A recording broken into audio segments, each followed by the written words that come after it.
phase of this case involves lawyers. The last phase will involve only you. As you've heard, this case has been tried once before to a verdict, 12-0, a jury just the same as you in another courtroom found that Mr. Hara, who's no longer a party to this case, acted with fraud, malice, despicable conduct. Now the question for you is, what should be done about the corporation that had this Mr. Hara working as their manager? And I was thinking last night about some comments I made to you in jury selection and opening statement about the importance of your job here as jurors in this one little courtroom on this one little case, the way the defense counsel had it. And I wanted to emphasize a thought that I had. I remembered a book, a good book and a good movie, To Kill a Mockingbird. Probably everybody here's read it at least once. And you remember the point where the little Girl Scout asked her dad, Atticus Finch, the lawyer, "Daddy, what's a jury?" And a little kid could have just as well asked, what's a judge? What's a lawyer? What's a plaintiff? Or what's a defendant? But they asked, what's a jury? And Atticus Finch told the scout, the daughter, scratched his head a little bit and thought, interesting question from a youngster, what do you tell him? He said, a jury is the great leveler, because before a jury, all parties are equal. In this case, we're up against a corporation, and we are here to evaluate their policy and the application of that policy. Now, I need to go over some evidence and some witnesses, but I think that wholeheartedly the evidence is overwhelming in this case that AutoZone didn't learn anything from the trial in October 2002 in this case. You've seen Exhibit 11, their 1998 policy that was in effect when this investigation, accusatory interview took place. You've also seen Exhibit 33, their new policy, the new law at AutoZone. You'll have those exhibits with you in deliberations, and I invite you to look through them, compare them as much as you can or want to. I'm not going to take time to go through all of them. I will address a few, but I appreciate your time that you've already given us, your patience. That means a lot to us.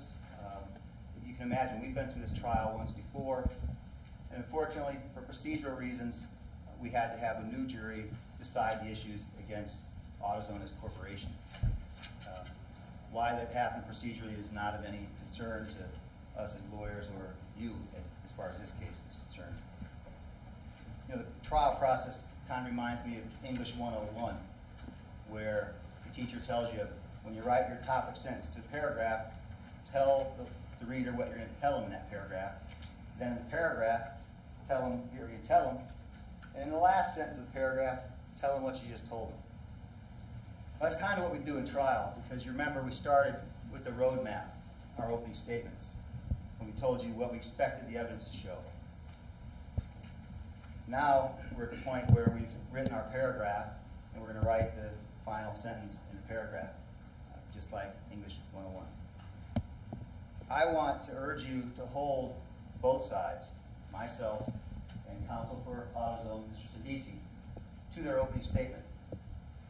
See if they proved, me and him, Mr. Moore, our case and their case.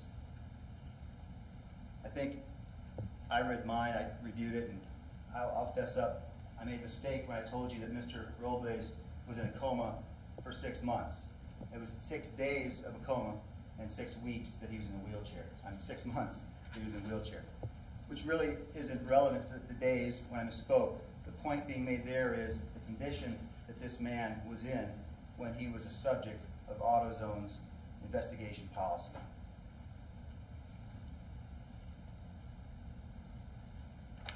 And after we're done, I'll sit down and Mr. Sidisi will address some of the points that he thinks are important.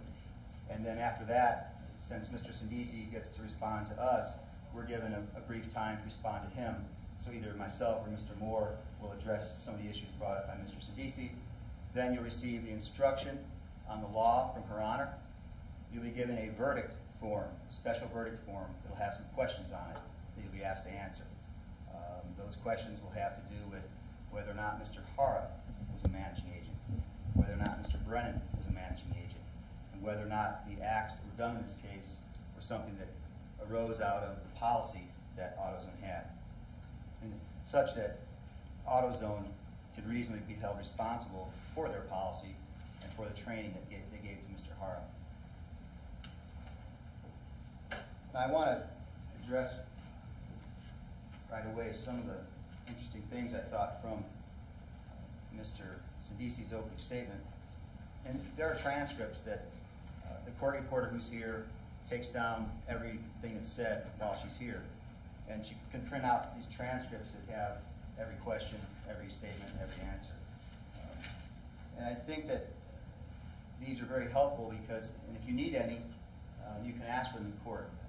Although I would, from experience, normally with the 350 to 450 years experience that you collectively have, I doubt there's much you'll forget with your notepads and your memories. And I encourage you to use them because I think in the end, when you're given a verdict form and you're given the law and you take the facts, put them in that law, and answer the questions, the verdict you'll come to will be for Mr. Robles. Let me tell you why. If you read or remember what Mr. Sidisi told you in opening statement, he wanted to compare this to a parent-child relationship. Starting in line 6 on page 12, his opening statement. Do your best to parent your children and give them structure and guidelines in their life and tell them what conduct you'll accept. And the question becomes, when the employee, in this case, Hara, goes out in the field armed with the instructions the parent, AutoZone, has given him, and when confronted with that circumstance in that room on that day, and misapplies them in the eyes of a jury, contrary to what AutoZone told him how to behave, should AutoZone be punished for that? And I think that in a case like this where no different than if you decided to teach your child to be more dominant, as we've seen in this case, and you give them a Padres souvenir bat or a pair of brass knuckles, and you tell them, be dominant, be aggressive, get the job accomplished of scaring people, but don't hit anybody, and you send that kid off to school like that, I think if that kid whacks somebody with the bat or with those brass knuckles, I think the parent would have a hard time saying, well, but I told him not to hit anybody. And that's really what happened here. When you break it down in simple terms, you got a company that tells its managers, Taylor Harmon, 60 stores. Willie Brown up in LA, another loss prevention manager, 100 stores.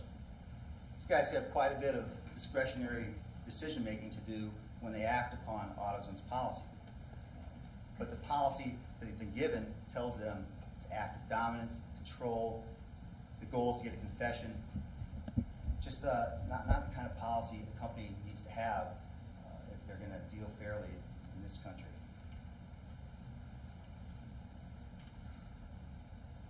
Now, also in his opening statement, Mr. Sidisi told you there'd be evidence that AutoZone got the message. Well, we know that the last policy was '98. The trial was in 2002. They said they had meetings after that to decide what to do, and nothing really changed. You sit down, you look at the policies side by side, Exhibit 11, Exhibit 33, and I'll address a few of them. Obviously, again, your time is meaningful to me. You've been patient enough. But I'll address a few, but I encourage you, once you're doing your job in deliberations, to address as many as you want.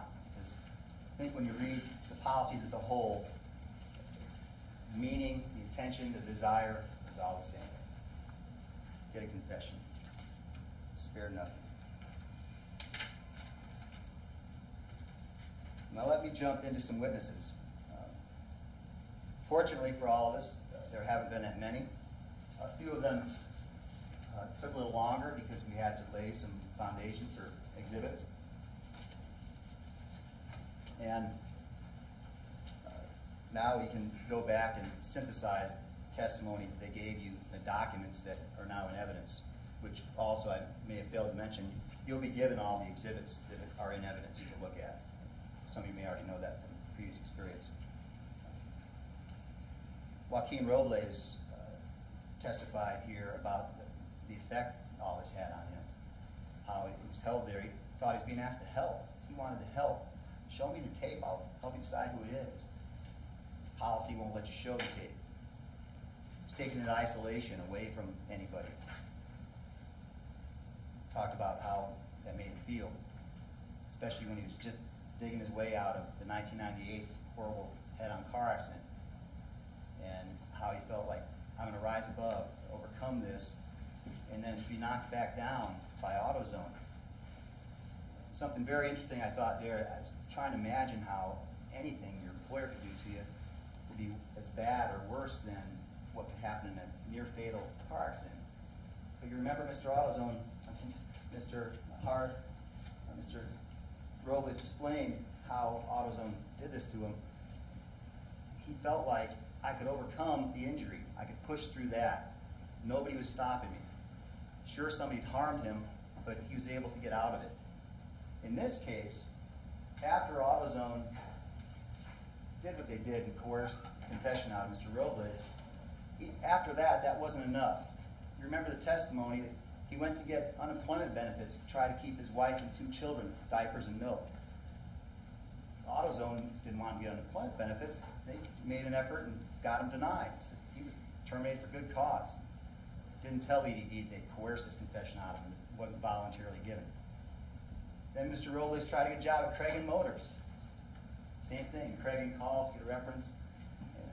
Whether or not Craig should have gotten information like that from AutoZone is not really an issue in this case, but what the facts are is that Craig was told that he'd been terminated for some kind of loss prevention issue. So AutoZone just didn't stop with getting confession and terminating Mr. Robles. They kept going after him. They threatened him with 2 to 3 years in prison.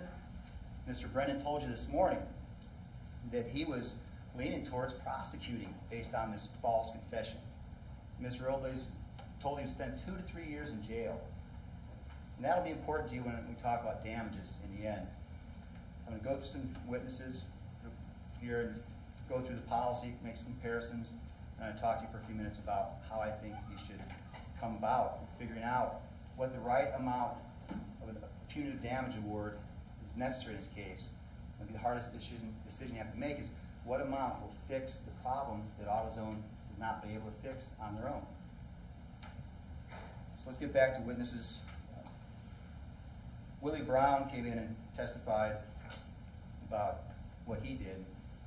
Very similar in many ways to what Octavio Hara does up in his 100 stores in LA. But interestingly, he said, I don't carry the policy around my trunk like Hara does. I just go with it. I was trained, I remember it, I've been in loss prevention long enough, I know what to do. And he said that he never used props. He said he never threatened arrest, just like Hara. But then after these people testified, Brown and Hara, you've got Jennifer Woods comes in and testifies about her experience with Mr. Woods, how she had the same threats of arrest, basically confess or you're going to be arrested. Like I told you in opening statement, you have 2 choices with AutoZone. If they think you're guilty, once they think they've got evidence on you, no matter how strong or weak it is, they're going to take that evidence, get a confession out of you, and that confession then becomes great evidence. That's what you've heard all about this. That's once you get a confession, then you're automatically guilty, even if you weren't when you came in the room. So then as to Hara, you've got Admin Melanomar, and you also heard from Julio Martinez. Same thing, Mr. Hara, same thing to them. Circumstances differ, but the concept stays the same. Get a subject, isolate them, threaten arrest, tell them that until they confess, there's no option but to give a confession. And then I told you in opening that after they do that, they get a promissory note that leads them to believe they can pay the money back over time. Nothing's enough for AutoZone. They want to get a promissory note after that. Besides the coercion and despicable conduct and getting confession, then they say, okay, don't worry, it's no big deal. Consistent with what AutoZone people have been telling them. They come in easy, they're friendly, they use soft accusations, suggestions. Remember the RPM. Rationalize, project blame, minimize the offense, then go back to those presumptive questions. And on that Exhibit 292, page 292 in Exhibit 11, you remember that just keeps going around and around. That's where your reasonable interpretation of that policy is that you're really not given a choice but to give a confession. Although 2%, Mr. Hara, have the strength to get up and walk out, or else continue to deny it. You heard from Maria Robles, Mr. Joaquin's mother, about how horrible embarrassment and shame was for him that he didn't even want to tell anybody about it. You can imagine how after you've been coerced in confession, how are you going to tell somebody that? How are you going to convince them that, yeah, I admit I did something, but I didn't do it? Those two don't go hand in hand in one person's mind. Having admitted it, presumptive guilt, presumptive evidence of guilt. So Mrs. Robles came to visit him, and she said that, yeah, she knew something was wrong because he never had any debt problem before that, but now he had a stack of bills, he had kids with either no diapers or dirty diapers. I can't remember exactly what her testimony was, and you remember about the diapers and about the milk. And that's what the harm being caused here to Mr. Robles. Peter Brennan, Divisional Loss Prevention Manager, testified, and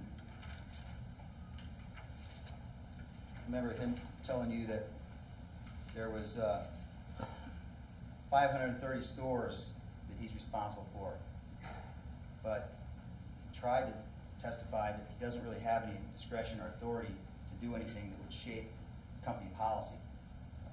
But he has authority over 530 stores of AutoZone over their loss prevention issues.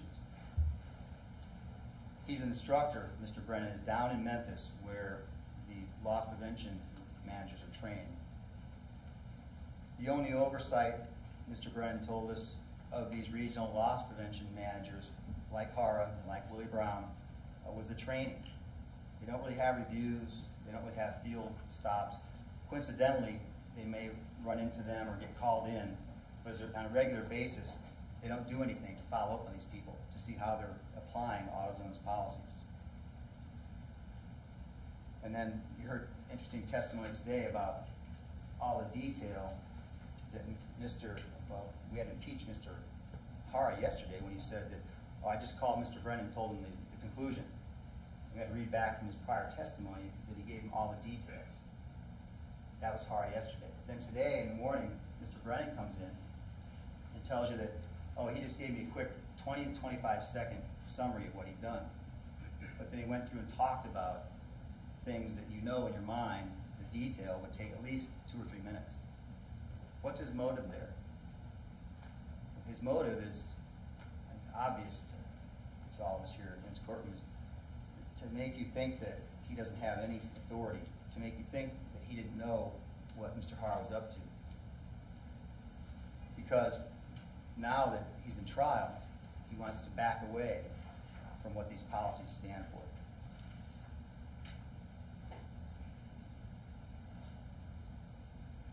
Mr. Brennan, again, told you that he was considering prosecuting Mr. Robles. And Mr. Brennan told us there's essentially 2 ways to prove guilt, by facts or by confession. And if you have a confession, you don't need facts anymore. And the only evidence that there was a theft in this case was a confession and a deposit slip. Never got any other evidence to build their case before this interview. And there's a question, and you'll ask yourself, is how long are these interrogations really supposed to last? If you listen to the testimony and look at the policy. Is it 2 hours? Is it 2 hours discretionary? Is it a recommendation or suggestion? It's not the way a policy should be run. And you remember that in jury selection, you were asked many, many questions. Many of you, I remember specifically, asked about in your office, do you have policies? And many of you did. And I remember you said, yeah, the policies are real. Mr. Sidisi asked, are they for real? The answers were yes. And that's why, contrary to what a lot of people think, oh, you can't have managers on your jury. I think to myself, no, these look like people and sound like people that know what good management is. And in a case like Rodney King, that was involved in the background workup on, there the thought was a great police officer would be a great juror on a case where another police officer essentially gives police a bad name on videotape. That's kind of the way I see this case. Good managers are the best jurors on this case because you know what good management is and what good policy is.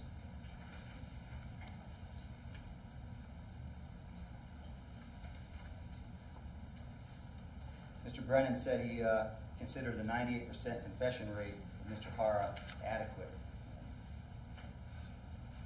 Industry confession rate is about 85%, which is, that's according to Mr. Brennan, but you talk to an expert that I'll summarize in a minute, Dr. Professor Saul Casson came in. It's a different opinion based on having long time experience as an expert in this field of interrogation and coercions. Mr. Brennan told you that the Western Loss Prevention region alone conducts about 1,000 of these loss prevention interviews per year. And I'm not here to tell you that some of the people that confess to these, not for a minute, some of them probably are guilty. I bet a bunch of them are. But that doesn't justify a policy that takes people that aren't. We've heard here in court, besides Mr. Robles, the three others you've heard from. And there's many more like them out there, I'm sure you can tell just by the policy, the way it's used. And you're allowed to draw that inference. You don't have to bring in here 2,000 or 5,000. I doubt we'd even be allowed to. But, you've got enough testimony to draw that inference that, just like you expect from their policy, the results they're getting are what you've seen they've gotten with Mr. Robles, Ms. Jennifer Woods, Julio Martinez, and Admin Melanomar.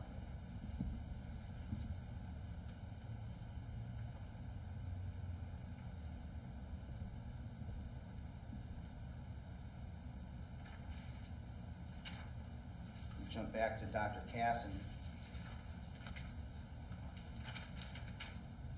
You recall Dr. Casson came in. He's a psychologist.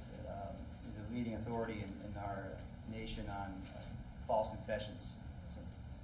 Been a spokesperson in articles in the New York Times, been on national TV, all that. So he's someone who is reliable, I think, and actually knows.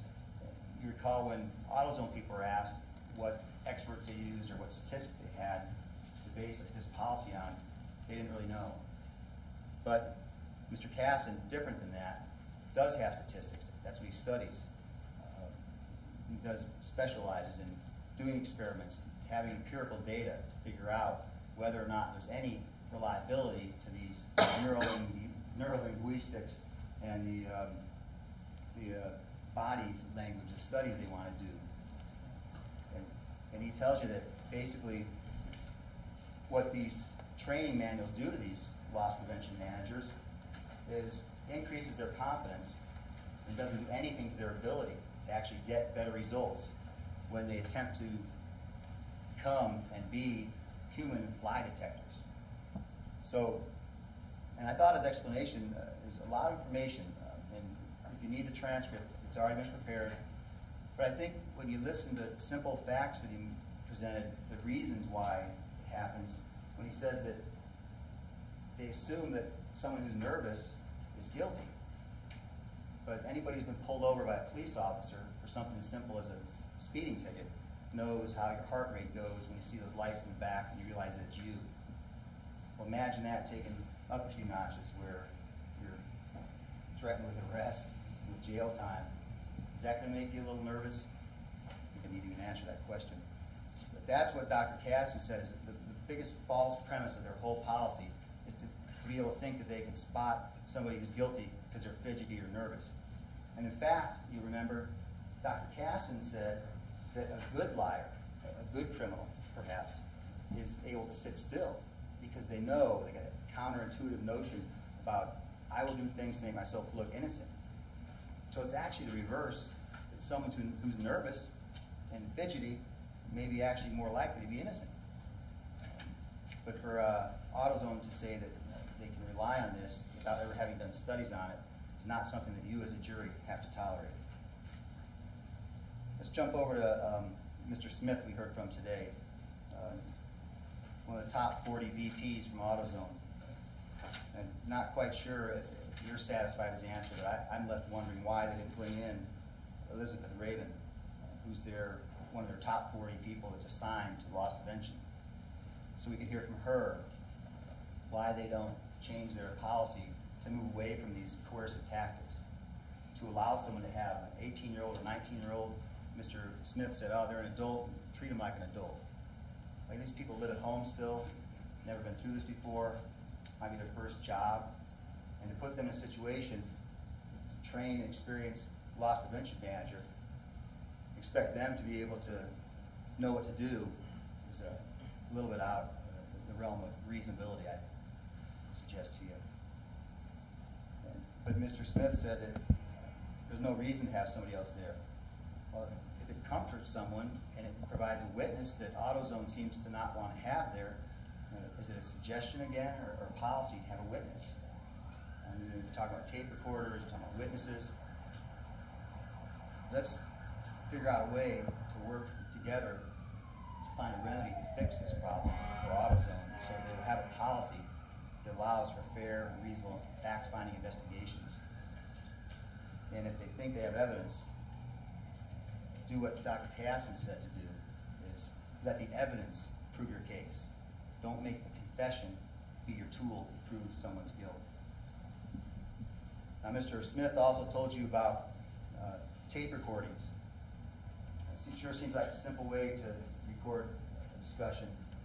For $3 to $5 you can buy 3 tapes. They'll go 3-4 hours, 60-minute tapes. You can buy 5 for $3 at the office supply stores. Probably have an AutoZone too. But they want you to believe that they're going to either alter or edit tapes. Well, at least then we have, worst case scenario, an altered or edited tape we can use in the unlikely event that the subject who's accused is going to alter their tape, AutoZone's going to alter their tape. I think that for less than $5 per interview, we can have the battery power and tape power to make it so that everybody knows what happened in this interview, that somewhere, Mr. Robles, between 2 hours and 7 minutes and 2 hours and 47 minutes, a man who for 3 pages in his statement, Exhibit 4, denied this, was offering to help find out who it was, suggested that whoever's caught should be prosecuted. Again, even their manual tells you that the people that suggest harsh punishment, that's an indication they're innocent. After all these indications, all of a sudden page 4, Exhibit 4, changes everything. Heard Mr. Casson testify that it changed not only Mr. Robles' job, but it changed his life. On cross-examination, Mr. Sindisi asked him, what do you mean by that? And saw Casson explain that there's a whole different mindset on somebody who's simply exonerated or set free than it is for somebody who is coerced into confession and then set free. The residual effect of having been forced into that confession is something that, as you can imagine, stays with you the rest of your life. Not that simply being accused and exonerated wouldn't. You can imagine the magnitude, exponential, of how much more it could affect you to have coerced into confession to something you didn't do. Now, as far as discretion, I think there's some important testimony from Mr. Smith as well, because the number of stores we have in the country, the 3,600 stores roughly, the 53,000 employees, 55 to 60 of those employees are loss prevention managers. We know that Har had 60 stores roughly. We know that Willie Brown had 100 stores roughly. Do you think that Mr. Brennan can really keep an eye on how these 5 loss prevention managers that we heard from 2 of, watched their 60 to 100 stores. I mean, can you imagine how fast Mr. Brennan would have to fly and run and be on email? There's no way that one regional or divisional loss prevention manager, such as Mr. Brennan, can keep up with 5 regional loss prevention managers like Willie Brown and Octavio Hara. So what happens? Naturally, what happens is they get a lot of room to run the business the way they want, to do their loss prevention the way they want. They don't have a choice. They can't be going to Brennan all the time and talking for more than a few minutes about the results they get. Brennan can't, it's just not physically possible. So you can see in your minds what happens to these guys is that they're sent out there in the world with pretty much like Saul Casson, Dr. Casson said, it was like an open checkbook. Just do your job. They know what the goal is. Both policy manuals tell them the goal is to get an admission, confession. I think that I am doing my ever best to try and address questions you may have and give you ways of thinking, because when you go into the deliberations room, as soon as 9 of you agree on the answer to any question, you answer it yes or no, whatever the 9 people agree on. And so it's possible that even though the last jury was 12-0 in our favor, that there was fraud, malice, or despicable conduct, it's possible that it might not be all 12 of you. And in case there's only 5 or 6 or 7 that are seeing the facts the way that reach a favorable verdict for Mr. Robles, I want to arm you with the information you need to suggest to the rest of the jurors, remind them. And that's why I want you to keep in mind that the things that Dr. Saul Casson explained, that when these people do these things, they're aware that by having a policy like this, it's an inevitable outcome. I want you to also require, and you're entitled to, you can have questions in your mind that you reasonably expect Mr. Sandisi to answer. Why is your new manual, 2005, after the trial, after the verdict, still full of all this coercive stuff? Why not use tape recorders? What's the downside? On rare occasion they might get edited or manipulated. Even if that happened, wouldn't it be better to have some tape recorder of this conversation that leads up to a statement where someone is coerced into confession? I think that the obvious reason why they don't want witnesses, why they don't want tape recorders, is because that would ruin the whole tactic that they're trained to do. That you can assume from reading their policies, and that you can take from the evidence you're given from Dr. Casson, a national expert on coerced confessions. And that is interesting too, on Dr. Casson to point out, these policies are strong enough that besides getting someone like Mr. Robles to confess to theft of $820 that he didn't do, imagine how powerful these policies are when you can get somebody to confess to a capital crime that they didn't commit. You think, wow, why would somebody admit to murdering somebody if they didn't do it? Well, the policy, Dr. Casson, have you understand that. You isolate someone. You work them into despair. You make suggestions, the RPM, remember. You go in circles. You read their answers. If they try to deny it, you stand above them, stop. There will be no denials. And that's because, according to Mr. Brennan, if someone denies something, then they might have a harder time confessing later. Which again, so they know ultimately we want to get that confession, and denial might slow us down. But imagine the power of this tactic where you have someone isolated, and you can get somebody to commit to murder, to confess to murdering somebody, because they want to. You get short-sighted when you're in isolation. You get tired of being alone. You want a condition that you're used to. You want your friends with you. You want to be back at work. You want to be back at home, not alone with someone that is basically putting words in your mouth and manipulating you, and coercing you. And after you get them beaten down into this state of despair, that's when they realize, well, if there's an alternative, what is it? And if you're told a confession is no big deal, that it'll all be okay, pay it back little by little in this case. Or I guess I can't imagine what the way you talk somebody into it. If we'd have more time, we could ask Dr. Casson to explain to you, how do you get someone to accept the alternative of going to jail? I guess the testimony that I do recall that he gave is that when people get out of jail, when they find out from DNA that it's not the one that raped or murdered someone, his testimony was when they get out of jail, they said, I knew this day would come. So I guess that's what's in their mind when they finally say, I want out of this despair, I'll sign a confession, I know I didn't do it, but I want to get out of here, and hopefully, eventually my day will come. Strong, strong tactics they have. Whether they're justified in capital murder cases is not the issue here. I'd have my questions about it, but I certainly don't think we need these types of coercive tactics in a civil case where you're dealing with money and inventory and stores. Now I want to go through some of the, one more witness I didn't mention. Lonnie Kim, interestingly, kind of gave you the information that you need to know that she was a store manager of Mr. Hara, and about 2 weeks after this episode back in July of 2000, July 6th, money was found. Now, AutoZone wants to think, oh gosh, it would look horrible if we really knew that it wasn't Mr. Robles. We want it to at least be an honest mistake. But the important thing to keep in mind from Miss Lonnie Kim is, one question I asked her, I said, how often in your years with AutoZone has there been money found? She said, I can't think of any other time.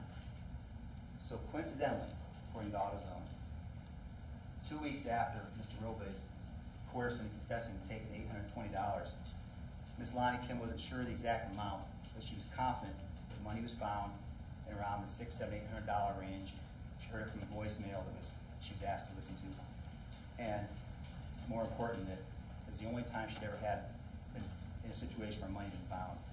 So it wasn't like money was flying around and found all the time.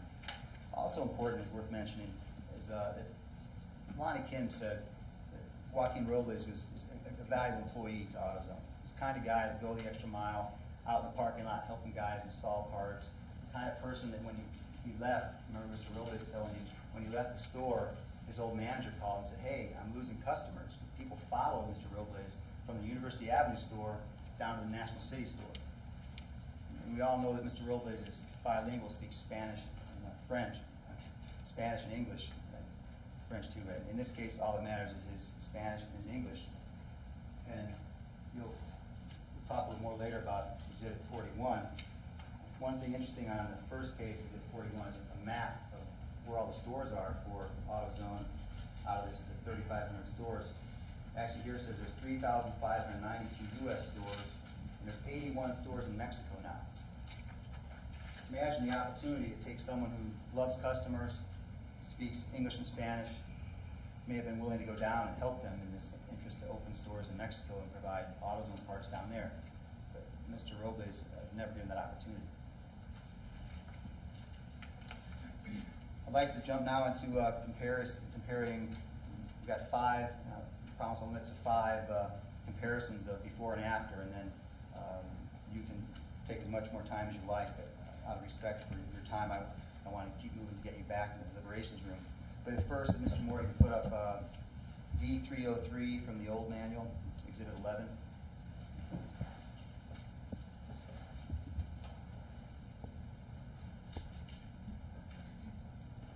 And beside it, put up D63 from the new manual.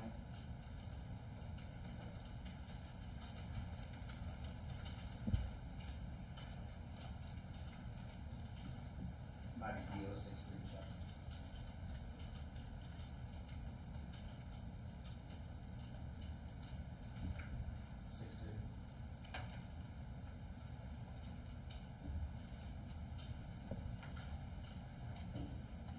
Box up.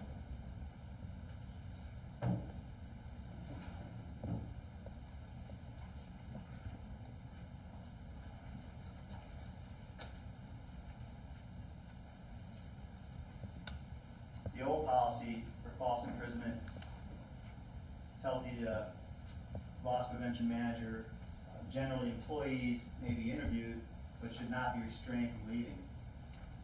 The prevention notes are leave a clear exit path during interviews, Second, having witness to the interview whenever available. Over here, I just chuck people up the bottom part. The top says, don't restrain AutoZoners from leaving. Essentially the same thing. But interestingly, in the new manual, that we had hoped and expected to have removed all the coercion type language, the bottom, you tell the AutoZoner he or she can leave at any time. If he or she questions the voluntary nature of the interview, ask for his or her voluntary cooperation and write down what was said. Kind of gives you an idea that they're not real happy about someone not cooperating voluntarily. It gets even worse in the last bullet. If the AutoZoner asks, what if I refuse to be interviewed, or walks out of the interview, explain the consequences to this employee if they don't cooperate. Management has a duty to cooperate. If they don't, it'll be considered in determining the outcome of the investigation. Now, you'll be given instructions from Her Honor that we mentioned before, and one of them will outline the elements you need for coercion. And just like the first jury, you'll see that you don't need to be bound and gagged or have a 10-foot wall or a locked door to be coerced. Just like most people don't hit the metal with their pedal in the car and go 120 to avoid a police officer, when you see the red or the blue lights behind you, most people pull over and they stop.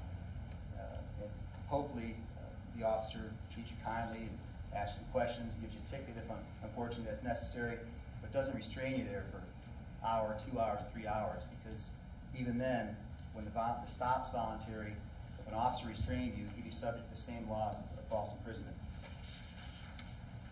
Next, I'd like to compare some of the plates, the PowerPoint slides on the recording devices. The D315 is from the old manual. It escaped me a lot of those.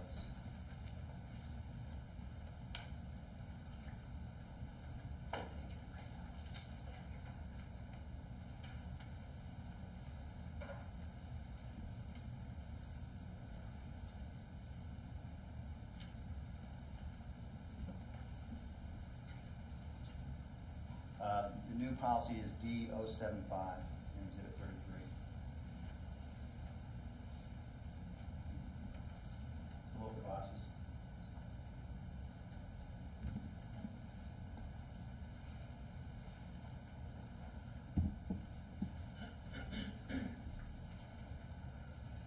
Essentially the same thing. New policy is actually a little more strict about a recording device. It says at the start of every interview, ask the subject if he or she is recording the conversation. If the AutoZoner brings a tape recorder to the interview, tell them that they don't have permission to record the interview will not be recorded, and to remove the recorder from the room. Last, if an AutoZone refuses to remove the device, do not conduct the interview. Call the district human resources manager or AutoZoner relations. Are they really that worried that somebody's going to edit or manipulate this tape? I don't buy that, and I don't think you will either. It just doesn't make sense. Turn on 2 tapes. Have somebody study. People can tell when tapes have been manipulated. Or better yet, spend $10 or $15 per interview that may cost someone their job. For 10 or 15 bucks, put a VCR, 120-minute VCR, 2 hours. VCRs, if there's a break in the tape, starts, well, what went on? So VCR, you can have audio and video. $10, $15, $20 extra per accusatory interview. Then we wouldn't be here. Now, why doesn't AutoZone want to do that? Well, I think they do. They just need you to tell them that. And then they will. Let's jump down to third-party witnesses. The old Exhibit 11 is D314. And the new Exhibit 33, new policy is D073.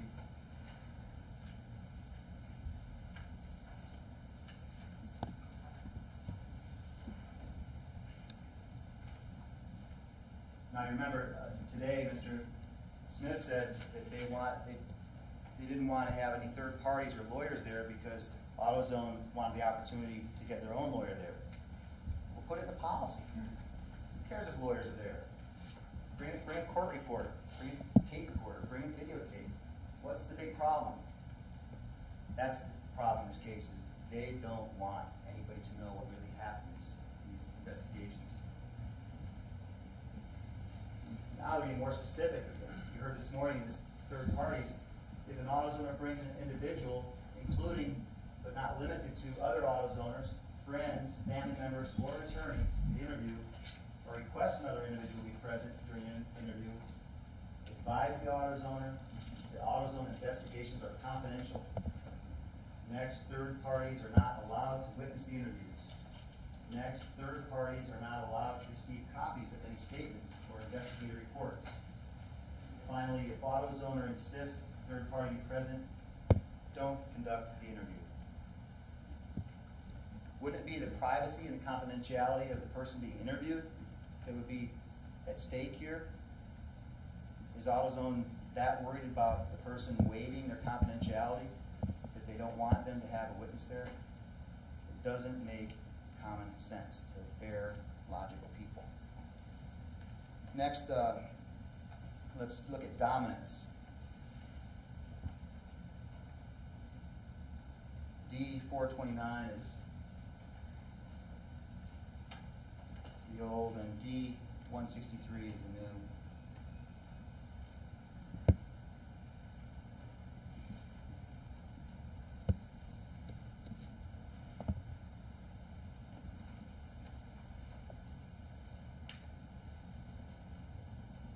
This is right in the beginning where someone's giving the introductory statement, where you set the stage for this interrogation or coerced confession that's about to happen.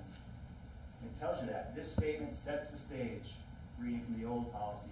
The subject is informed of the interviewer's role, dominance, competence, and the probability of the company having strong evidence of their guilt. Maybe you start shaking sitting there, somebody tells me that, even if I didn't do it. And now, interestingly, in the new one, the old one tells you use eye contact, pauses, and subtle gestures to emphasize or imply points. It's almost like they've got these people trained to be human lie detectors and to have drama, to use body language to coerce confession as well. So they're interpreting and acting at the same time. And ask Mr. Sandisi in your minds, when he comes up and talks to you in a few minutes, ask him in your mind to explain how this can be interpreted any other way. They're fair, reasonable human beings. Now, the new statement, interestingly, they've taken out the most obvious word of dominance. But when you read over here, inform the AutoZoner of the interviewer's role, competence, control of the interview, and the fact evidence has been gathered which indicates wrongdoing. Essentially, the only thing they've done is taken out the obvious word, which raises a really interesting point, because do you think that they don't know that their previous policy was maybe a little too obvious and they're trying to tone it down? Maybe lip service, they're trying to pretend like it's not still an accusatory interview. I think that you've probably all heard of people that can think about the sky being green or orange long enough that eventually they start believing that's true. And I think that's part of the problem that AutoZone has here that needs the great leveler in U12 to shake them up and make them realize that it doesn't have to be this way. This is not right. Now, on the right panel, Chuck, if you could flip to D244, which is also in Exhibit 33. Now remember, they've taken out the word dominance.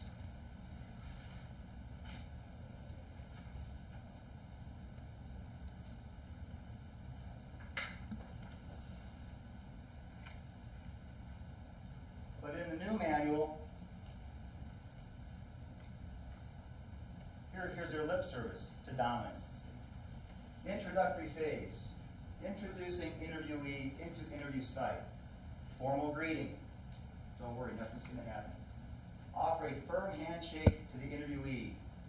And that's not enough. They tell them, and this gives me the crease. Hold the handshake to the count of 3. Pass the release. So it's like, hello, nice to meet you. I'm loss prevention manager. Firm handshake, 1 1,000, 2 1,000, 3 1,000. After the person's tried to let go of your hand. I don't know, debt dominance. Then maintain strong but not threatening, no, don't be threatening, or defiant, eye contact. Hold the eye contact, pass release. So you're keeping their hands squeezed after they try to let go. You're keeping your eyes gazing at theirs after they try to look away. I mean, is this thing starting out going downhill fast or what? They need to change the policy. All right, last, the admissions. D467, Exhibit 11 is the old policy. And D226, about admissions. Yeah, D467, Exhibit 11.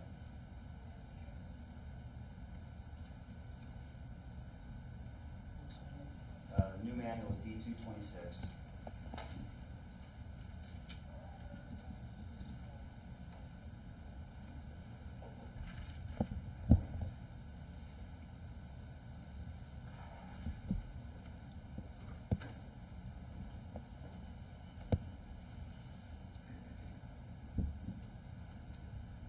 Close up for each other.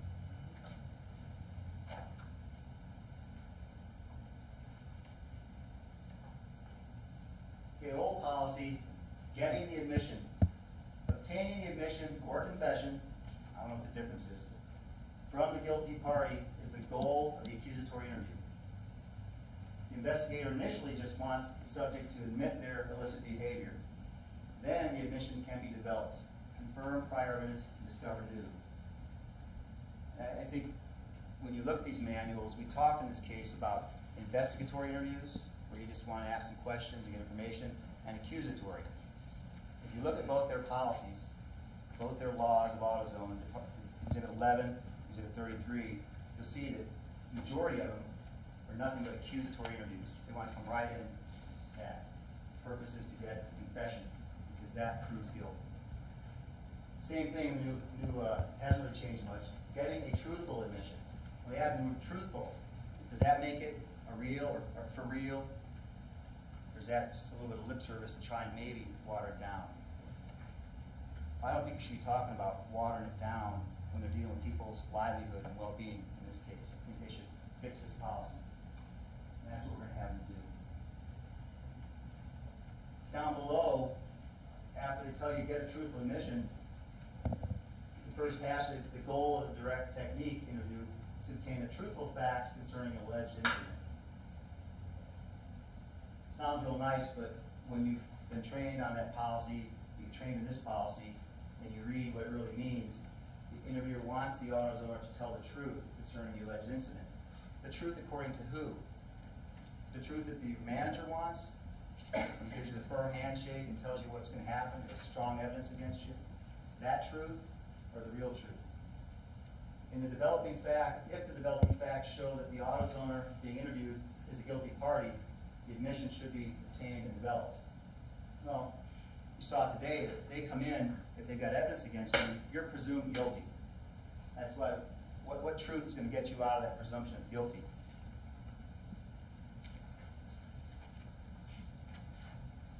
And that's what the bottom I was mentioning to you, the development of the admission, or I guess confession is, should confirm prior evidence and discover new evidence. So they want to get a confession and again confirm evidence. Now the evidence of the deposit slip proves his guilt because he signed a confession. All right, and again, I invite you to look as many of those as you want.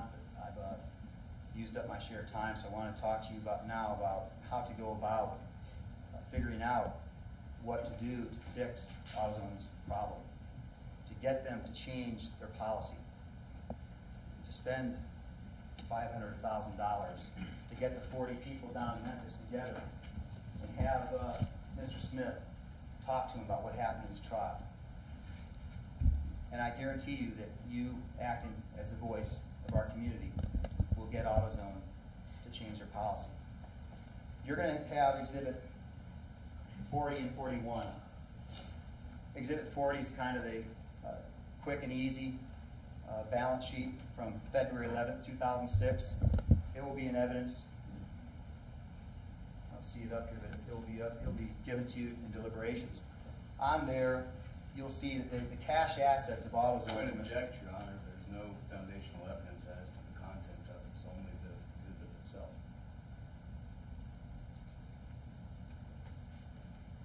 overruled at this point? In Exhibit 40, the cash assets are listed at $81,372,000. Stockholder equity in Exhibit 40, $641,158,000. If you want to read a little more, you'll have Exhibit 41, their 2005 annual shareholder report. And there, on this map page again, you'll see the number of stores they have. And this relates to the question you'll be asked on the jury verdict form. You're basically going to assess how reprehensible was what they did to Mr. Hara. I mean, Mr. Hara's a reprehensible one here. But how reprehensible was his conduct towards Mr. Robles? What was the harm that actually happened or could have happened because of this to Mr. Robles? And the third is the financial condition, is what the instruction will tell you. And all of these are a lot of indicators of financial condition. On page 1, they have some explanation generally that they'll tell you that continued string of record earnings and earnings per share since becoming a public company in 1991. So they continue to become bigger and more profitable since 1991. At page 9, it tells you that AutoZone's prospectus for 2006, quote, remains strong, end quote.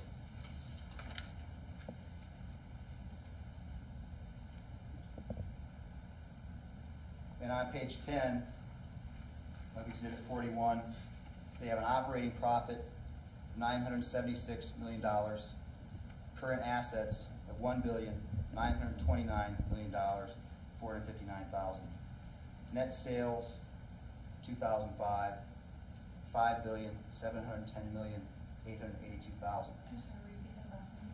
That's $5,710,882,000. That's on page 10 of Exhibit 41. Now, the reason that's important is because your job here is to assess the reprehensibility of AutoZone's conduct, and I'm going to give you some factors to consider in doing that. The amount of damage that happened to Mr. Robles, and also what AutoZone foresaw as being potential damages to Mr. Robles when they threatened him with jail for 2 or 3 years, and when they made him in a state of despair where he testified he almost felt like giving up, he wanted to disappear. When you consider the reprehensibility, and that's kind of a legal term, I'm glad we don't have to use that term every day because it's not a good word. But I think it means like bad. How bad is it? How egregious? Another word I'm glad we don't have to use every day. 5 factors that I'd ask you to consider is whether or not the harm that was done to Mr. Robles was of a physical or well-being nature or just money. And here you have both. It affected his well-being and affected him financially in an almost devastating way. Second, under reprehensibility, as you'll be instructed by the court, was there an indifference to someone's health or safety? And I think that in this case there was an indifference. You just don't put people through this without being fair and reasonable about it. Third is, was the subject financially vulnerable? Again, I mean, these people work in their late teens and early 20s. Who could be more financially vulnerable? Somebody trying to pay rent and raise a young family, to have their last paycheck cut, make things worse, have the EDD benefits denied, and then have jobs denied. Is that financial vulnerability? Fourth is the question of whether it was an isolated event or a repeated event. And that's because under the law, you would punish someone differently if it's a repeated event or just an isolated, it's just a one-time event.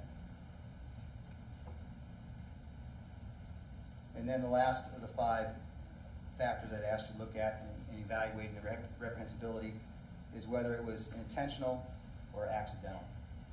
I think that's easily what we call a no-brainer.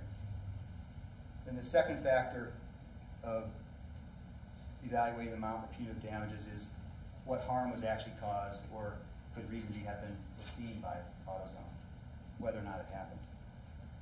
And here, we've talked about that. You know that the first jury awarded him $73,150 based on his actual loss of earnings for the 3 weeks that he missed, because he luckily got another job, despite AutoZone's efforts.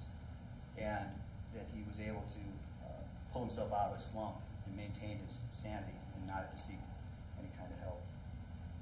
And then the third one is their financial conditions, which is why I needed to give you some evidence about that so you know whether this was a company that was having a hard time, because certainly you would want to, an instruction will tell you, you don't punish someone at the point where you're going to cripple them, put them out of business. This isn't where you knock somebody down and put your foot in their throat. This is where you decide in your mind what amount is necessary to fix the problem that we have. I would suggest to you that, and again, this is just my suggestion, because I want to give you some guidance. Your decision among you, the 12, is the decision you'll make. But having done this and talked to many people and thought of it, now for 5 or more years, I've got some ideas that I will share with you. I think the most effective, simple way of thinking about it is to think how much of what they have do they need to fess up or have taken away to make them not come back here in front of yet another jury, because they know if they come back in front of another jury, they'll be done. So you look at their financial condition and you think to yourself, well, $80 million, $81 million in cash, you could almost look at that and say, hey, what if we took away your last paycheck? What if we took your $81 million? So that's kind of a starting point of what it's going to take if they've got that kind of cash assets. And then I think the fair range, and obviously you can be above or below my range, but I think the range that is fair in this case and will serve the purpose of why we're here is somewhere between that $75,000 to $80,000 to $150 million, 75 to $80 million to $150 million on the high side, and perhaps $200 million would be very tops, because I don't think that AutoZone should be put out of business. Do I think they need to change this policy? I think that's real clear. And it's not a situation where they won't recover from this. I think they will learn from this. I think a verdict you will return will accomplish the goal that is best for everybody. Because I don't think that it's really good for AutoZone to continue doing this part of their business the way they do. You've heard testimony, even like Julio Martinez told me something I want to remind you about. He thinks this is a good company with management problems. And I think one of the management problems you can solve to keep this good company going is to enter an award to get them to change this policy.